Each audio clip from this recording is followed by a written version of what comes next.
Hello, you wonderful people, and welcome to another episode of SuperFantaFi. This being a show where we talk about TV shows of the supernatural, fantasy, and or science fictional genre. For today's episode, I'm going to talk about Percy Jackson and the Olympians, Season 1, Episode 2. A lot of really interesting things went down in this episode, so let's break it down. So we're picking up in the aftermath of last episode, and Percy wakes up at the camp, and obviously the first person he met was Annabeth, but, he was kind of slipping in and out of consciousness, but he's there with Grover, and Grover's like, hey, we made it to the camp, and Grover's beating himself up a lot, because it's like, hey, I'm supposed to be your personal guardian, and I failed you. I might have gotten you to the camp, but the fact of the matter is what happened to your mom. And obviously for Percy, it's like, it's a lie. He just found out the truth about couple hours ago who he was. Then this whole thing with his mom killing a minotaur, and just like, wait, was it real? Was it? Nope, it was all real. And just so much of your world became unraveled last episode in a matter of hours, and so it's just a lot to process, and you're just here, and just a constant reminder the life that your life was always in this weird spot because of the way you viewed everything, because you didn't know why things were the way they were. It was just so much kept from you, and now it's like you don't even have your mom. Like, that's like your whole life is off kilter. What was kind of your foundation is crumbled beneath you. I mean, not even crumbled, just completely gone now. So he ends up running into Dionysus, played by Jason Mazzuccos. Because I actually I was like, from far away, I'm like, is that who I was like, I actually thought it was a different actor that I didn't know was in the show. I might talk about it later on when said actor shows up in whatever capacity. I don't know who this actor's playing, but either way, from far away I was like, is that? And they got close, I was like, wait, is that Jason Mazzuccos? And it's like, yeah, it is. I'm probably butchering his last name, but I was like, oh, that's dope. But yeah, he's Dionysus, and I love, he's such a dick that he's like, because Percy's like, yeah, I want to meet my dad. He's like, hey, son, yeah, we have a lot to talk about. Just like, go down there and get me. It's like, right. I feel like I don't remember that whole stipulation about like Zeus. Well, gods have their limitations of what they can and can't do. I don't know if it's like a golden rule, like, yeah, the gods can't interfere too much in the human race and stuff like that, but it's like specifically Zeus forbade like Dionysus from consuming any alcohol, so he can't get it from himself. Or, I think he can still consume it, but he can't get it for himself, but he can trick demigods into doing it for them, which is a very important thing to keep in mind, considering the nature of what the story kind of gets set up to be. But he ends up running into his teacher, Mr. Bruner, who's really Chiron, who's a trainer of heroes and stuff. And the sad thing is, he tells Grover, no, I got this, Grover, go ahead. And Grover's just beating himself up. And Dionysus is like, whatever, like, you got the kid here, but once again, Grover has that guilt over how things are handled. I even love when he went to visit that lady, which obviously you see a plant lady, and, obviously in relation to Greek mythology, I was like, it's not supposed to. I was like, no, it's not, because I was about to say, why would she be here in this context? The first thing that went in my mind was like, that's not Gaia, but I'm like, I was thinking on Gaia, but I was like, no, it wouldn't be. Why would she be here in this context? I mean, but apparently it's like some kind of council he went to, but she had talked about the fact that he was constantly picking at his horns, because I don't remember Grover's circumstances, but I'm like, because you do see another satyr, and if I remember correct, I think their horns were a little more pronounced, so it might be a thing of, just like Percy's, still a fledgling, so is Grover, so maybe his horns haven't fully developed, and maybe there's more to that. I don't know if, like, his circumstances kind of, if you're familiar with Final Fantasy X, I don't know if it's kind of like a Kamari situation. I mean, not in a capacity of, like, having a broken horn, but maybe it's kind of like you were seen as kind of, like, on a weaker side or on a lower end when it comes to the satyrs. Like, maybe you're kind of like the run of the litter kind of type of situation. I don't remember if that was Grover's circumstance. He does seem like his journey is to prove himself not only to other people but to himself, because he does feel like he let Percy down in so many ways. Once again, if I told you the truth sooner, maybe things would have played out differently.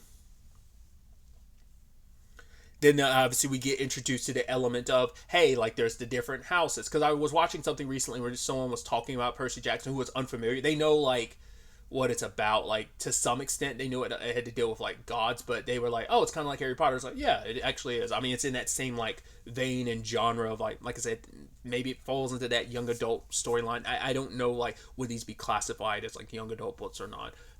Which I also should clarify last step, and maybe I'll include a comment to talk about this when it comes to the first episode. There are more books I think there might be like, what, 7 in total, because I know there were some that were written up until 2009, and then like a year or two ago the author started putting out more stuff in this series. I think there are full-blown novels, there's an anthology, there's some short stories, so there's like a lot in this Percy Jackson world, like this world that's kind of, there's like a package of books. I forgot what the titling is.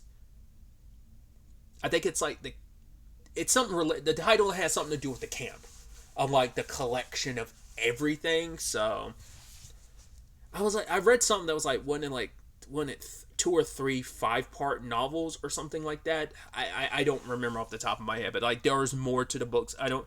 There might just be like at its basis 3 novels, but there's more books in the series. Maybe that's how that works. I don't know.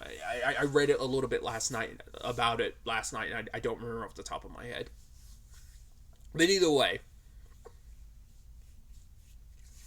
going back to it, like as I said, the housing comparison to Harry Potter, which is weird reference for me, considering I'm not well versed enough in Harry Potter, but I know enough of, because like the houses and stuff. But yeah, there's houses representing the 12 gods, and then there's Hermes' home, which is like, yeah, it belongs to Hermes' children, but also those who are unclaimed, which I think is interesting. I was like, wasn't Hermes played by Nathan Fillion in the movie? I believe, because I don't remember if he's in the first movie or not. It might have been in the second movie. Maybe he was in both. I actually don't remember. But if I remember correctly, he's played by Nathan Fillion in the movie. But because Percy falls into the category of unclaimed children. It's like, at a time where, hey, my dad's kind of ignored me my entire life. I'm so alone. I need you now. You still won't show up. You won't claim me. And there's a thing of maybe he'll show up tomorrow to claim you, or next week, or, and Percy can finish the sentence, maybe never. That's a possibility. It makes you wonder how many children go unclaimed by gods. And I should also talk about this. I know it's so interesting. It depends on the fiction. Because I feel like Hercules, the like Disney, obviously like animated series, leans into gods not being too bad. Obviously Hades, but generally speaking, a lot of fiction usually do not depict them in the best light. If you're familiar with the magicians, that makes gods out to be the biggest tool bags ever. Like, they're complete and utter douchebags. I think this kind of, from what I remember the movie, they kind of lean into it a little bit of like, so obviously some gods are better than others. Well, I mean, obviously you go by God of War standards, every god is horrible. There's no good gods. If you look at Kratos' perspective, his only good god is a dead god. So there's that perspective on that whole situation. So I don't think Percy Jackson is going to be as nihilistic in its approach. It's just probably going to be like I said, middle of the road of some gods are better than others, but generally they can be like omnipotent douches if they want to be, because they look down on humans. We're the greater power, yada yada, so on and so forth type of thing. So obviously Percy gets introduced to first kind of friend, because he's like, hey, I know what it sucks to kind of be in your situation. And he meets, I was like, are you supposed to be who I think you are? And he says, Luke. I was like, yeah, you are. I was like, interesting, because I felt like that, because I was like, yeah, I remember Luke from the movie, so I was like, oh, okay, that seems right. I was like, okay, so that's definitely going to be interesting to see. I do think we got a lot more on Luke's backstory than I remember getting covered in the movie. I mean, first and foremost, finding out him and Annabeth are brother and sister. Like, it's like we are not blood related, but we're still family. What was it? Thalia. I don't, like I said, some of those story beats might have been there, and I just don't remember them at all. Because I feel like I would have remembered Luke and Annabeth being related. That might be a story beat they never touch on in the movie, or maybe it's so minute that once again, been a while, so maybe it's minute detail I don't remember at all, or maybe it was very prevalent. It's just, I feel like I would have remembered. There's story beat stuff that I feel like would have made me remember them being siblings, being super prevalent and relevant. Even if, once again, adopted siblings doesn't mean anything in the regards of an adopted sibling is just as much of a blood sibling. Like, it's not even that conversation. It's just like, even the conversation of being siblings, I'm like, I feel like I would have remembered that because of where some of the story beats go. And you would have thought that would have been a really prevalent thing. If that didn't happen in a movie, it makes sense why they do it why storytelling wise you're like, ooh, that's going to lead to some juicy storylines later on. Like I said, I keep reiterating, but maybe it was there in the movie and I just don't remember. Luke is the one that kind of gives him the lay of the land of like, right, all about. I love that, like, the explanation. What was it? Kleos, the whole conversation of glory. That basically, the more you accomplish, it adds like, it's almost like adding titles to your name in like a video game. It's like, oh, you have this title and it gives you these particular buffs or whatever, like depending on the video game, right? But it's like you add more notoriety to your name the more you accomplish, because it does add something. It adds some oomph to your name. It's almost like being like a celebrity in the world of gods and stuff in some regards. And Percy, and it's kind of actually really sad that he wants to get his father's attention. It's like, right, if I collect more glory, my father will have no choice but to claim me and acknowledge me. Even that line later on when he's talking by the fire and he's like wanting to make a wish, and he's like, he's trying to talk to his mom. And he's like, he can ignore me all he wants, but he cannot ignore you. I was like, that's so sweet. And he's just like, I will make him notice you. And I was like, that's such a sweet and so heartbreaking at the same time. It's like, Dad, whatever. He can ignore me. I don't care. But he should not and cannot and will not ignore you. I will make him notice you. And I was like, that's heartbreaking, dude. And also, yeah, here amongst demigods, obviously it's like they are still human. And once again, gods can be dicks as well. So you have a little bit of that. Yeah, like humans are capable of being dicks, but so are gods. So you kind of double up on that potential of dickness and being a doucheness, I guess I should say, when Clarice kind of ends up bullying Percy, because her particular issue with him is like, oh, you claim to beat the Minotaur, but go ahead and admit that it was a lie. I'm like, why you in particular, why are you the only one that's got beef with me? No one else cares. Everyone's like, oh my god, he's the one that killed the Minotaur, but everyone's just like going their own way. Once again, it makes sense because of the Kleos thing of, yeah, when you accomplish stuff, it added glory to his name in both a literal sense and a figurative sense, because in the godhood of it all, the figurative sense still exists literally, so it bolsters his name, and she doesn't like that, because it's like, oh, some kid who just got here has got a little leg up because of that. So she's like, right, you gotta obviously be lying. He's like, I'm not lying. Why would I lie? I think it also doesn't help that she's Ares' kid, and once again, douchebag gods, Ares doesn't have the best reputation, amongst the gods. He's kind of a douchebag, so, so it's like some of that kind of rubs off of him. Because even Luke was kind of like, yeah, they're just kind of honest in that they are them. They're unabashedly Ares kids, I think. So I think it's a little bit of like, I have to prove myself and you've got more glory than me. Maybe Percy's accomplished more than her, but it's like, how can a kid who just got here accomplish more than me? Because I'm like, she doesn't give Luke or Annabeth, who seem like they are top dogs in their own rights, it doesn't seem like she gives them guff, but it's specifically Percy because he's someone that's smaller that she feels like she can push around.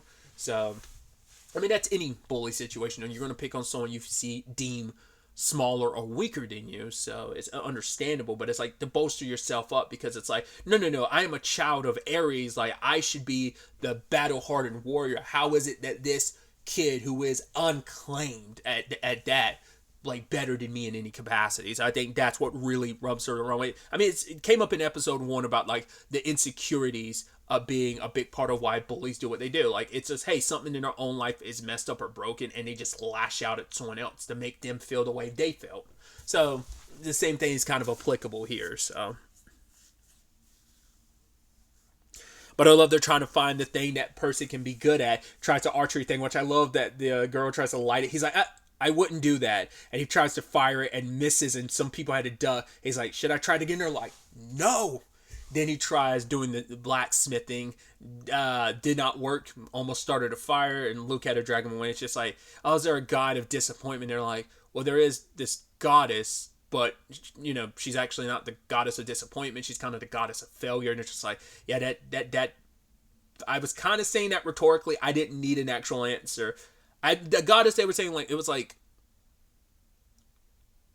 Orisis or something like that. It's something with an O. I'm like, once again, little bit of Greek mythology. I know a little bit, not a lot, because I'm not even that familiar with Dionysus. The only like connection I have with Dionysus is the Shin Megami Tensei series, more specifically the Persona series. But like Dionysus, I don't know enough about. But the same thing was like applied there. My point was going to be like, I'd never heard of there being a god of. I mean, there's gods of a lot of stuff across many different mythologies or religions, so there's kind of a god for a lot of stuff. So Percy ends up tapping into his powers a little more this particular episode when he ends up the Clarice and her goons try to like give him a God, what is it called? Is that a swirly? Is that what it is? I don't remember. Like, you know, the classic bully thing of like shoving your head in a toilet and stuff like that. I think it's a swirly. I think that's what I'm thinking of. But either way, but the water drained out of the toilet. Wasn't expecting it to kind of come out the way it did. I thought it was just like, oh, it benefits me. Like, once again, I know Percy's circumstances. I mean, it's pretty obvious when you look at some of the things, but, you know, I'm curious. I mean, that's what the thing of, like, I'm curious how many people are coming into this knowing nothing, who avoided the trailers or have never read the books and never saw the movies of, like, who Percy is, who his dad is, as you find out at the end of the episode. But it's like, God, it seems pretty clear. Especially when they bring up the forbidden children conversation, which we'll get to later, because I'm like, I didn't remember that story beat at all about specifically the forbidden children. I thought was kind of interesting, but either way. But yeah, he defended himself, and he ended up meeting Annabeth, who just happened to be there and has been keeping an eye on him the entire time. I love. He's like, "Are you stalking me?" She's like, "Yeah." It's like, okay, why? Because it turns out she's the planner. It makes sense. She's a child of Athena. Athena, goddess of wisdom.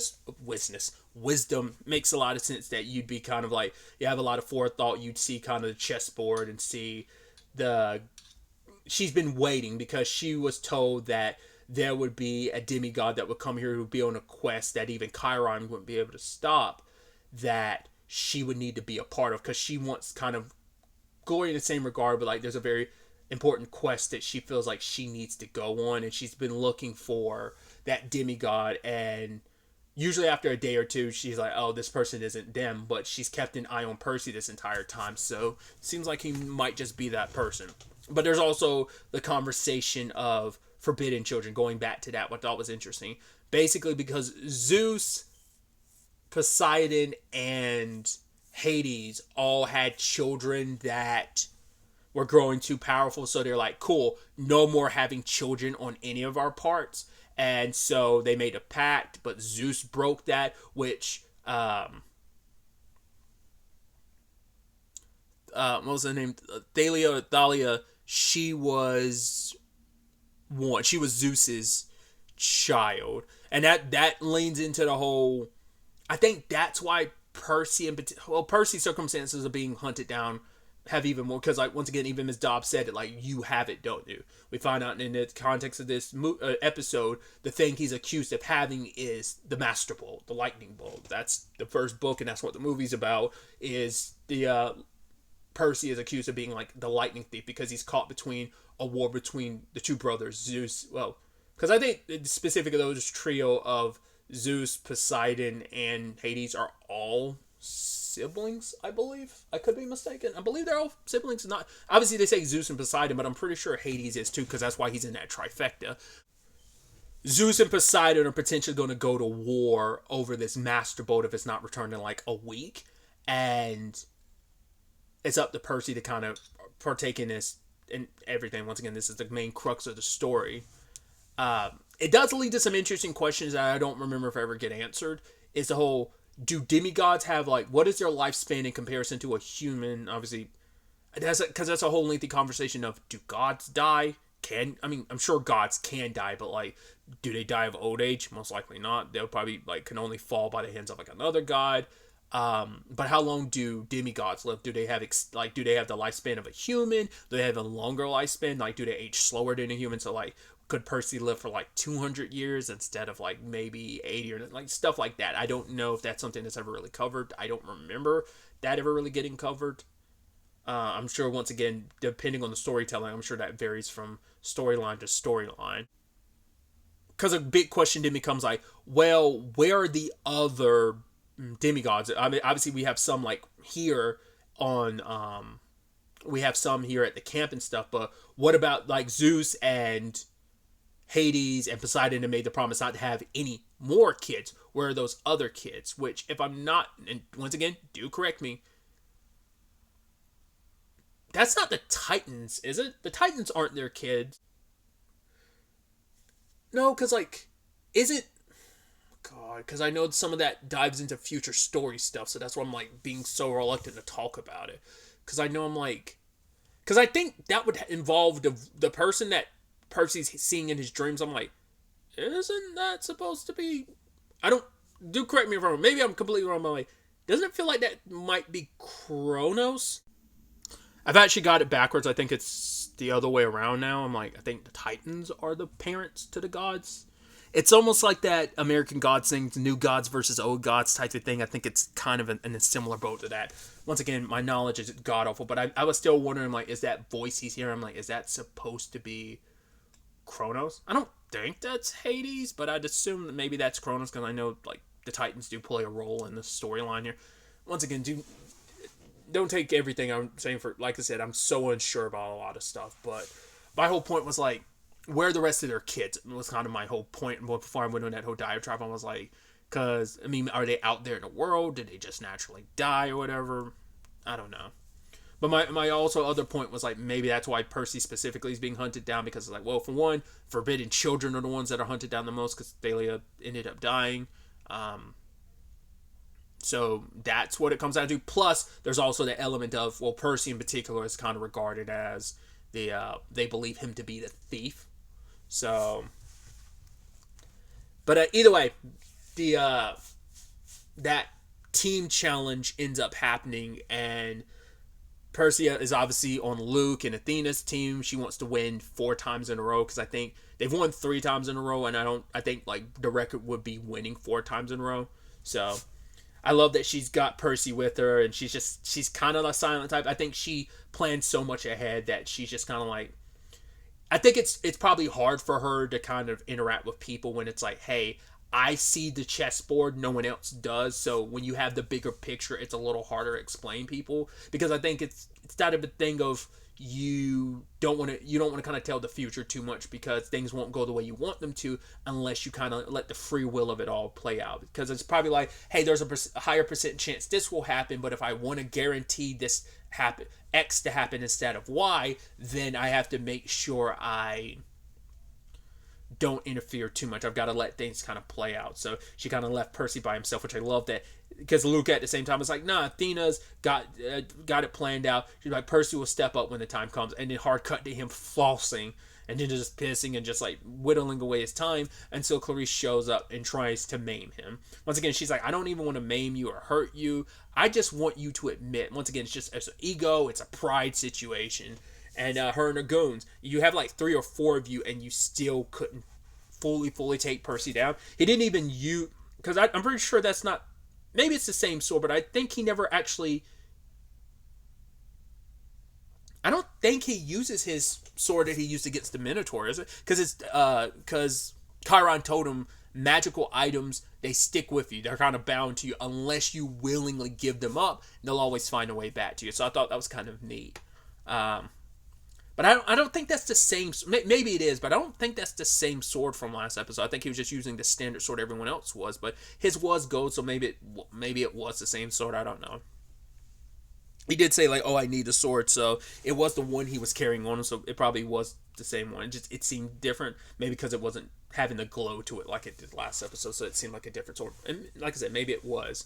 But I thought was so interesting is like, yeah, might not be well trained, but he still was handling his own against him, and it ended up breaking Clarice's spear, which she was really upset by. That's what pissed her off the most, is he broke the spear, because it must have been a very special item given to her by someone. I don't know if it's like maybe specifically a magical item she'd gotten from her dad, or whatever the case may be. That's what really pissed her off. But yeah, but she was so focused on that, getting her revenge. Yeah, the other team ended up obviously winning. And Annabeth shows up being like, cool, you did it, hero. And he's like, wait, what? You were there the entire time? She was like, yes. And because she's so matter of fact about it, like, yeah, like, what's the big issue? And someone's like, the big issue is you didn't help me out at all. Because I love the whole, her magical item being like, I don't know if that's supposed to be like a New York Giants hat or whatever, but just like, yeah, I got it from my mom, and just like puts it on, and it's like her version of a cloak of invincibility. So But yeah, she pushes Percy into the water, and I think that was her way of trying to. She needed him to go through this alone so he could get the glory, so he'd have no choice. So his father would have no choice. Once again, it's a laid out plan of like things need to work out this way to get the result I want. So she pushes him in the water to be the final push needed, because she probably knew, because of what she saw, was like, oh, I have a pretty good idea who your dad is. Put you in a situation to get more glory, which you want at the same time too, and you get claimed by your father Poseidon.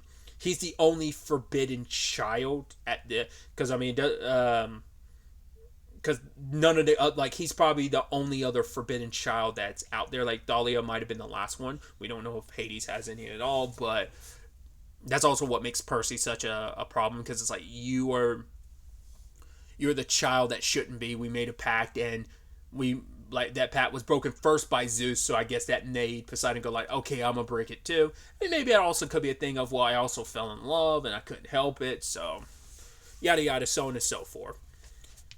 So now he's been claimed by his father.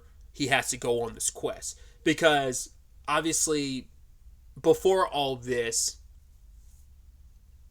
Grover had learned the truth about Percy's mom. That's the thing I was unsure about, because I was like, I don't think she's dead. They went out of their way to show her turn into like particles and stuff, but it's like she was close to death, but Hades grabbed her at that moment. I wonder, is it because of her significance? It's probably all a laid out plan, because she's significant to Poseidon. So yeah, that's probably why he specifically grabbed her, specifically to use her as bait. Well, because they're also, it's because they think that Hades has the bolt and everything, so that's why he has to go to the underworld, but he doesn't want to undertake this quest. It's almost like, yeah, why would I do something for my dad who's done nothing for me my entire life? So, but it's like, yeah, this is bigger than that, because like Dionysus is so caught up in all of this, like he doesn't even have the wherewithal to recognize, like for Percy, it's like he ignored my mom, Sally Jackson. She was my mom. She's the only parent that was there for me. And he was like, oh, who's Sally Jackson? It's just a good look at the look on Chiron's face, like, oh, Dionysus, you dick.